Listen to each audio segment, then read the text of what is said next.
Nagbabalik po tayo para sa ating continuing coverage nitong naudlot na pag-aresto kay Bato de la Rosa. No?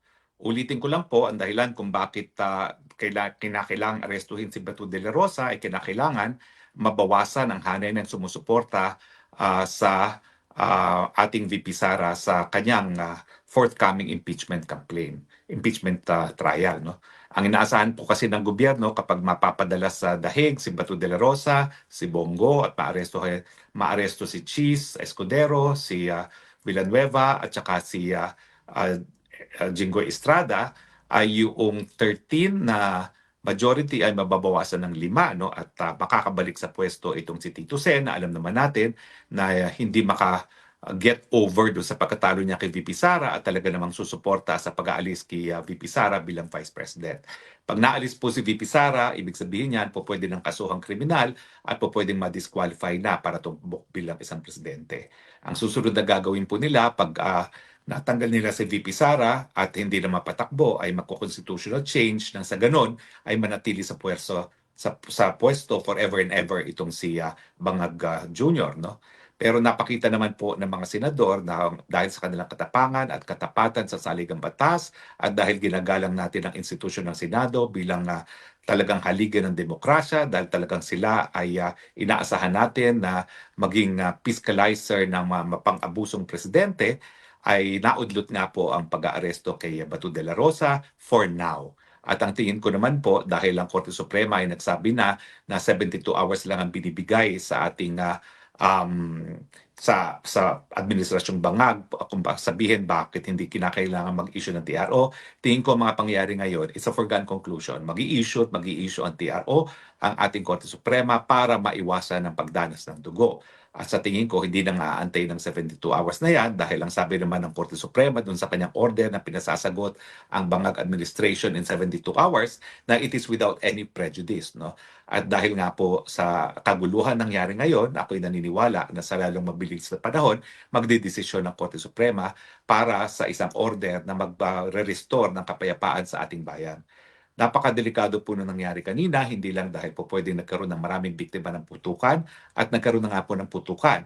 Nakumpirma po na yung mga nagdidrill doon sa GSIS na nagtangka na pumasok sa Senado ay tauhan ng NBI. Ang nakapagtataka lang talaga ay yung talaga naman pong napakalabis na kapangyarihan na ginagamit ng NBI sa liderato ni Melvin Matibag, no, na binabaliwala ang Senado mismo bilang isang institusyon. At sa tingin ko, yung nabanggit ni Senator Amy Marcos na ang NBI naroroon dahil sa personal na pag-uutos ni Pangulong Marcos na arestuhin si Bato de la Rosa no matter what, ay hindi naman sapat na dahilan para itong si Matibag ay baliwalain ang institusyon na gaya ng Senado. Ano kung ang nag-utos ay presidente, kung ang bagay naman ay dinidinig na ng Korte Suprema, dapat bilang alagad ng batas ang ginawa ni Matibag ay nagsabi kay presidente, hindi po namin magagawa yan.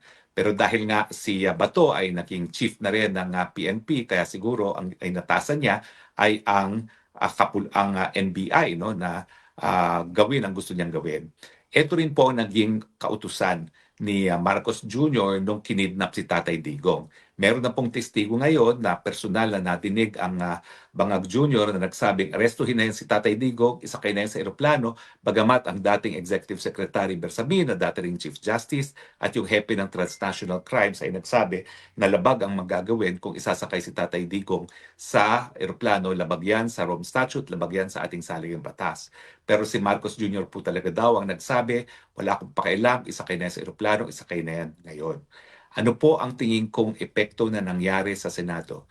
Well, ang tingin ko po ay nadagdag katapangan ang ating mga senador nang nakita nila na ang mga senador ay nanindigan din para sa institusyon na kanilang tinatayuan. Ang Senado po kasi talaga, kaya yan na halal ng taong bayan para maging kontra nga sa isang mas malabis sa kapangyarihan ng presidente. dahil ang mandato nila ay nanggagaling sa buong sambayanan, hindi gaya ng mga kongresista na kada distrito lamang. Nagbibigay po yan ng independensya sa mga miyembro ng senador, ng Senado, na tumutol sa mga gawain ng presidente na sa tingin nila ay labag sa saligang batas at interes ng taong bayan. At ang nakita natin ngayon ay ang Senado na nakilala natin noong mga panahon ng kadiliman sa panahon ng tatay ni Marcos Bangag na Marcos Dictador Sr. na nanindigan din sila para sa demokrasya. Itong pinakitang tapang at katapatan ng ating mga senador ay magsisilbi po yan para magbigay din ng karagdagang tapang ngayon sa taong bayan na makiisa na at magsabi na tama na, sobra na, kinakailangan matigil na ang administrasyong rehimeng Marcos Bangag. Sana po ang ating hukbong sandatahan, ang ating kasundaluhan, dinggin din ang panawagan ng ating Bato de la Rosa. Hindi po pinaglalaban ni Bato de la Rosa ang kanyang personal na kalayaan lamang.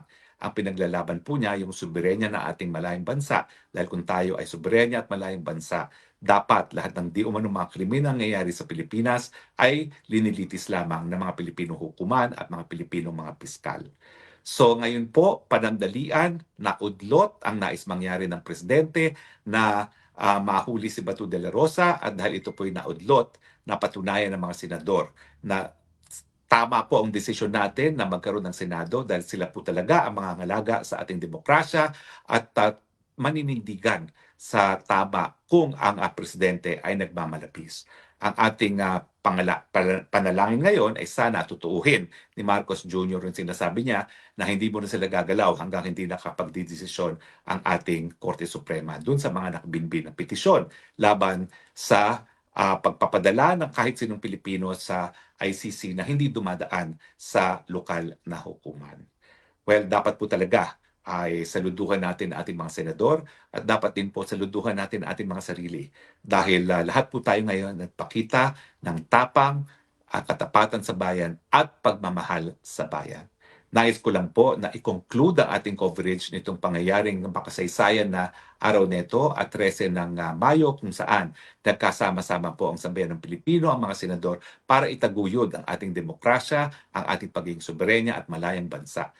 Dapat po talagang purihin natin ang isa't isa dahil pinatunayan po natin na talagang tayo mga Pilipino, paglalaban ng demokrasya, ipaglalaban ang inang bayan. Salamat po muli sa inyong patuloy na pagtangkilik at tiwala sa atin.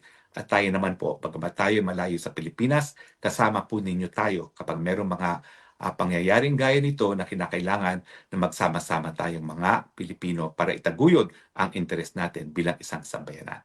Mabuhay po ang Pilipinas! Ito po ang inyong spokesman Harry Roque yung nagsasabi, I love you Philippines. You're the only country that I have. You're the only country that I love. God bless the Philippines.